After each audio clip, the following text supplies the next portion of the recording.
fi jaallattoota chaanaalii Niimootee karraa viidiyoo baay'ee barbaachisaa tokko isiniif qabadheen dhufeera. Kun immoo akkaataa ittiin iimeelii banachuu dandeenyu kan nutti agarsiisudha. Namoonni baay'een kana banachuuf kan rakkatan yoo jiraatte isiniif furmaata akka ta'uuf jecha viidiyoo kana isiniif hojjechaa jira. Jalqaba kan nuti goonu akkuma keessa gallee wantoota akkasii gaafa nu fidu create account jedhutti buuna. Maaliif akkaawuntii haaraa banna gatii ta'eef akkaawuntii gatii hin qabne ta'eef akkaawuntii haaraa banuuf create account jedhutti erga buuneetii booddee optionii lamatu jira asii for myself to manage my business kan jedhu jira. As bukkeetti optioniiwwan lamaan jiran kuni maaliif akka banuu barbaanne kan nutti agarsiisanidha. Ofii keenyaaf banachaa barbaanna gatii ta'ee fi for myself jedhutti buuna. Sana booddee amma as bukkeetti kan nuti goonu maqaa create Google account dha. Enter your name dha. Amma Niimootee jedhee yoon banee Niimootee maqaa abbaa immoo teek yoon jedhee eegan fixee booddee next isheetti bu'a. Eegasiitii guyyaa dhalootaa fi bara dhalootaa saala nama gaafata. Day 1 month ji'a dhalattanitti guuttu.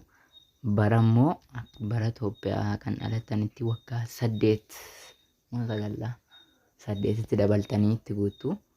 Kanaafuu fakkeenyaaf yoon 2000 jedhee calliseema jendarii saala keessan dhiiraaf durba ta'uu keessan itti guuttu. Eegasii neextettu. Ergasiitii choose your gmail address jedha. Iimeelii akkaataa maaliin akka banachuu barbaanne goonna. Yookiin mataa keenyaaf godhachuu dandeenya. Yookiin optionii inni nuuf fidu kana keessaa teeknimoo 704@gmail.com niimootee 585 optioniiwwan kana erga kan barbaanne fidanneeti. Next isheetti buuna. Eegasiitii next erga jenneeti paaswordii itti guutaa nuun jedha as bukkeetti. Paaswordii mataa keessaniitti guuttanis kan mataa koonitti guuttadha. Egaa waa itti guunnee dabarreetii booddee add phone number to your account dha. Yoo bilbila keessan akka itti dabaluu barbaaddan next jettu. Yoon barbaaddan ta'e immoo bilbila keessan fayyadamuu yoon barbaaddan ta'e skip ishee jettu kanatti buutu. Ergasiitii bakka amma fixnee jirra jechuudha iimeelii kana banachuuf. Kanaafiyyuu karaa salphaa akkasitiin next isheetti buuna. Karaa salphaa akkasitiin privacy and terms jedhu I agree gootu.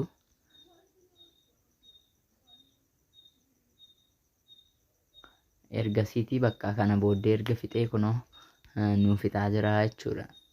Iimeelii karaa salphaa akkasitiin banachuu dandeessu. Kunoo iimeelii banannee fixnee jirra.